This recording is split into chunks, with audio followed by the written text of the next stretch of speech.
Northeast to represent us. So thank you for all that you've done, and we will continue to support you. And we look forward to hosting you down here in Central Florida and South Florida. Before I really get into the speech, somebody asked me something. Actually, two people asked me that, so I'm going to just answer that question right here. Yes, the Mullings family that I am a part of comes from St. Elizabeth. My family moved to Montpellier, so great-grandma had 11 children in St. James. Dad was head boy at Cornwall College. So big up everybody from St. T. Big up anybody in this room named Mullings. I know there's two over here. Big up all the Mullings, there's a tree in here. Thank you very much. So yes, it's the same Mullings family. Now to get into the speech, I know that I'm the one standing between some awards and obviously the dance floor will be broke up. But let me not make it too long, but there are some things that I feel are important I needed to share and impart because Oliver is going to grade me on my speech afterwards. Today marks another Emancipation Day across the Caribbean. I know as Jamaicans we tend to think of Emancipation Day as our day. Emancipation Day is a Caribbean holiday. So when the Caribbean received the proclamation for emancipation, it is special for Jamaicans because it is the start of our celebration going into independence. We call it Emancipendence. So we basically take 10 days off, let's just be honest. No work now going on in Jamaica right now. Don't bother message nobody at the bank, don't call nobody, we party. But it's important to understand that one of our national heroes, Marcus Garvey, said something. And we heard a beautiful songbird sing those words that Bob Marley put into a song. Marcus Garvey said, we must emancipate ourselves from mental slavery. None but ourselves can free our mind. Bob Marley put that to song. And all of us now know that. And that song for me is something I reflect on every single August 1st. Because I believe that too many of us have not emancipated ourselves from mental slavery. Your theme tonight is one people, one purpose, one Jamaica. And the recurring word is one, which means unity. But how do united people act? I never forgot when I was talking to Dad when we launched Bloomaho, and I said that I felt that I wasn't getting the support that I expected. And the way I put it, I said, Dad, I feel that I deal with some crab in a barrel mentality. And I never forgot when Dad, Dr. Anthony Mullings, asked me a simple question. Are crabs naturally in a barrel? And I paused and I said, no, Dad. And he says, yes, so that means that somebody put them in the barrel. Right? Think about it. We are not naturally in a barrel. Somebody had to put us there. So we have to emancipate ourselves. We cannot continue to behave like crabs in a barrel. So united people don't behave like crabs in a barrel. They support each other, like all of you are doing here tonight. They organize, just like the Jamaican American Association of Central Florida has organized, and this is going on 40 plus years, and I expect it for another 40 more years.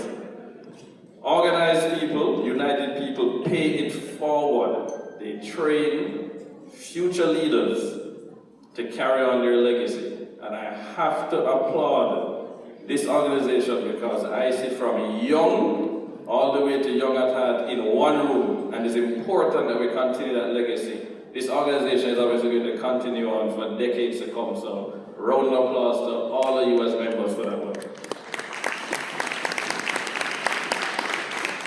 The last piece for me for United People, something that they do is that they invest to build generational wealth and have positive impact. It's not enough to build wealth. Every dollar we deploy has an impact wherever we deploy it. Whether we want to look at it as positive or negative, it has an impact. I think that we should be intentional about having a positive impact when we deploy those dollars. United people do not separate themselves into PNP and JLP. They do not separate into uptown, downtown, and rural. They do not separate into local Jamaicans and foreign Jamaicans. Jamaica is 6 million people strong. And all of us in this room is part of that 6 million. Don't let anybody ever tell you otherwise. West. We bleed black, green, and gold. And it doesn't matter how many passports we have, or if we have green card, it doesn't matter where we lay our head down at night. We are still Jamaica. Yeah. Jamaica is in our hearts because we know we are always welcome there. We know which country has been a major contributor to our confidence and our sense of self. Whether you were born in Jamaica, or born to Jamaican parents, or Jamaican grandparents, you are a true Jamaican. And I encourage you to apply to the consulate and make sure you get that passport because it is your birthright. By law, you are a Jamaican citizen. So please, go and get it. One people means one Jamaica. What would a united Jamaica look like? That is the question I wanted to think about tonight. It may be hard for some to imagine a Jamaica because they have never seen that kind of a Jamaica. They've never tasted that kind of Jamaica. It seems like a dream. What if I told you that in the 17th century, the two richest and most economically important ports in the English-speaking Western Hemisphere was Boston, Massachusetts, and Port Royal, Jamaica. The two richest ports in the Western Hemisphere, English-speaking, was in Jamaica and Boston, compared to where we are today. Think about that. We have been there before and we can get back there again, and we can do it better.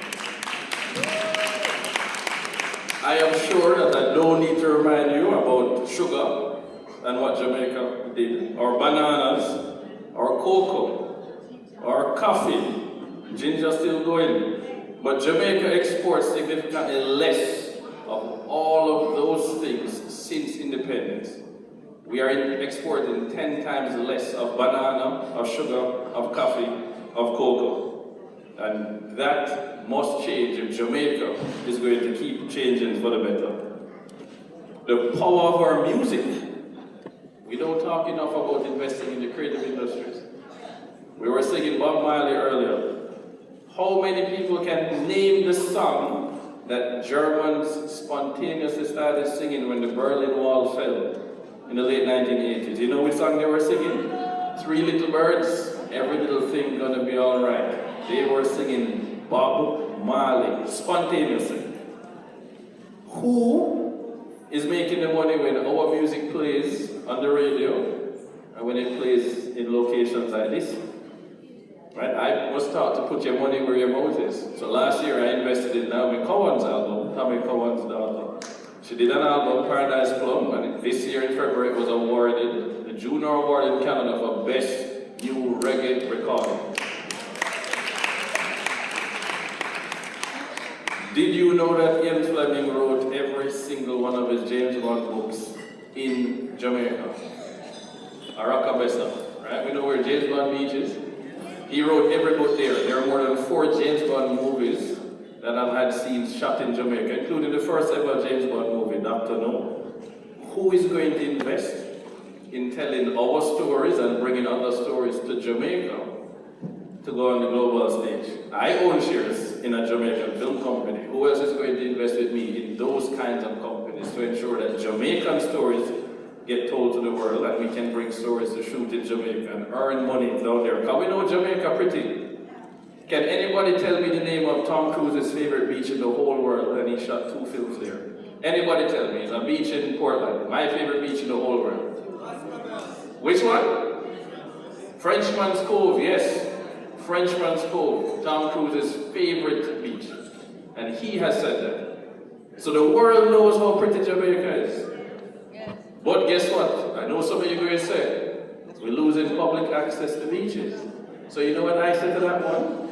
Instead of complaining, how about we pool our money and we buy the land that has beachfront access and ensure that people have public access? That's a good idea.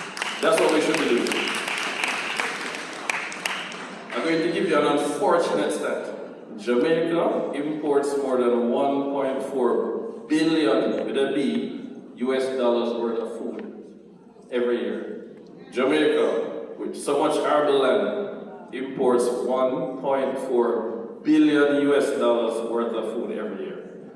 What I see is an opportunity It's an opportunity to invest in agriculture and agribusiness because we can reduce the amount of US dollars Jamaica needs to spend to import food. We can invest in growing food down there. We can feed the rest of the Caribbean. We can have food security. And all of us can still make a profit and ensure the farmers in Jamaica make some money. That's what we should be doing. So there's a 1.4 billion US dollar per year opportunity right now to invest in Jamaica. And it's food. Because I hear somebody ball out ginger. And I know if you grow in pepper right now, you can't keep that pepper. That pepper mash that you're going to make, it's sell, it's gone. You grow coffee in Jamaica, you can't keep that coffee. The Japanese are going to buy everything that you can grow. So there's opportunity right now in Jamaica. Every time you complain, turn it around. That's an opportunity. Every complaint you have is actually an opportunity to invest down there and do good while doing well. We collectively can pool our money and invest back home. We have to do it in ways that are regulated, that are audited, that are transparent, but we have to invest back home. Because if we don't invest in Jamaica, who is going to own Jamaica 10 years from now? Because everybody else is investing. They see the opportunity, and we already know the opportunity was there, so we're going to let the foreigners run down there and invest. But are we doing what the foreigners do? They put together companies, they pool the money, they put together a board, and then they go and invest down there as a collective. Not one cocoa full basket. I know we grew up with that, but one cocoa alone is not enough. We're going to need thousands of baskets. So I'm going to ask everyone in there to make sure you'll have some big baskets and pool the money together. We have tables with 10 people and 8 people. $1,000 a person put together, and then 10 tables come together. We can do a lot down there, but do it the right way. Think about the impact you're having when you invest down there. Don't just throw your money blindly at something that you think will make money. It's not just about buying a property to move back to Jamaica or to Airbnb down there. They need affordable housing. We need 150,000 houses in Jamaica after what happened. With 2 hurricanes in 2 years, Beryl and Melissa, 150,000 houses are needed. There are 70,000 Jamaicans qualified for a National Housing Trust mortgage right now. How many of us know a teacher or a nurse in Jamaica that said they can't afford a house? Because we're not building enough affordable houses. That's a supply problem. Well, guess what? We have money. We can pool. We can build houses down there and sell them to people who qualify for NHD. We can build houses and help to house Jamaicans, who we know is our brothers and our sisters and our cousins and our aunts.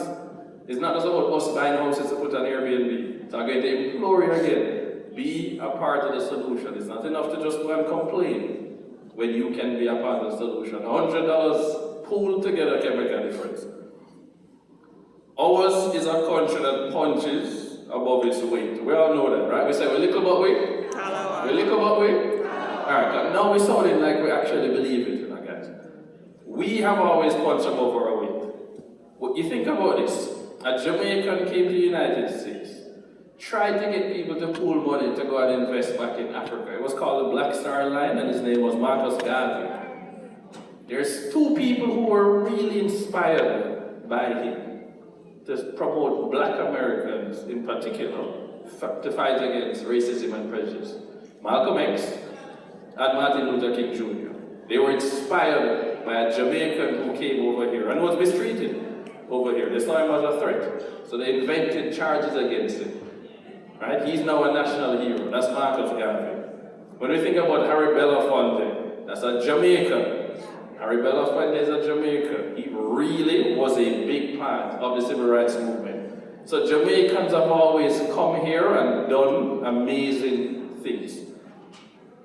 A lot of people don't want to acknowledge what we have done, and we're not the only ones, right? We have to admit that people from Bahamas, sitting at Party A, we have people from other Caribbean islands, Barbados, have come here and done things, Shirley Chisholm and so on. So we as Caribbean people have always punched above our weight, and we need to continue that in our generation and every generation going forward. Because if we don't know where we're coming from, then you don't know where you're going. Don't know where we're going. Our history matters.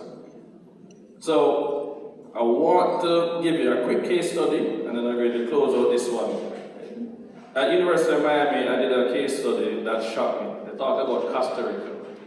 And there was a study from the World Bank that said if crime rate to just the same level of Costa Rica, we would add 4% of GDP growth per year just to get our crime down to Costa Rica's level. And the case study that I spoke about was Costa Rica bringing intel to their little country. How did this tiny country of less than 5 million people on the Caribbean coast, right? They have a Caribbean coast. How did they get big intel to come?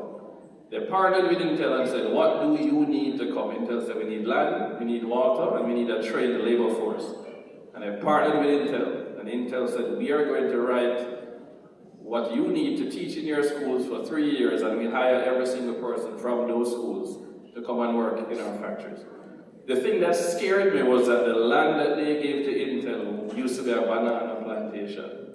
And in that case study, it said, and you can Google it, it said that Costa Rica chose microchips instead of banana chips.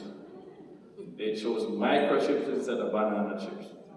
Jamaica needs to start thinking that way. So what I can say today is that Jamaica has brought its crime rate down to basically the level Costa Rica was when they brought Intel to Costa Rica. Jamaica's crime rate is down more than 40% year over year. And regardless of what you hear, we need to make sure we look at facts. If crime was the reason you never want to go back or you didn't want to invest, that is no longer an excuse. Give me another excuse. I'll probably have something to tell you that we're doing things, but remember this, Jamaica is a good house in a very good neighborhood.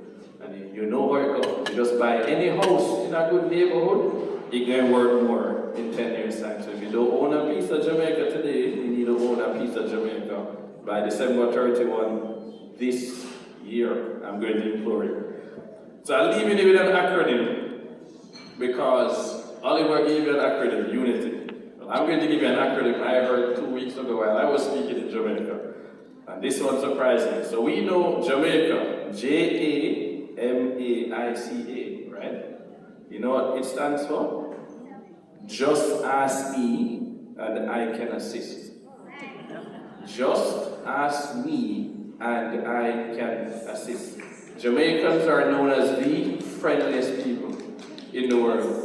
Ask anybody, everywhere we go, they love coming to our resort.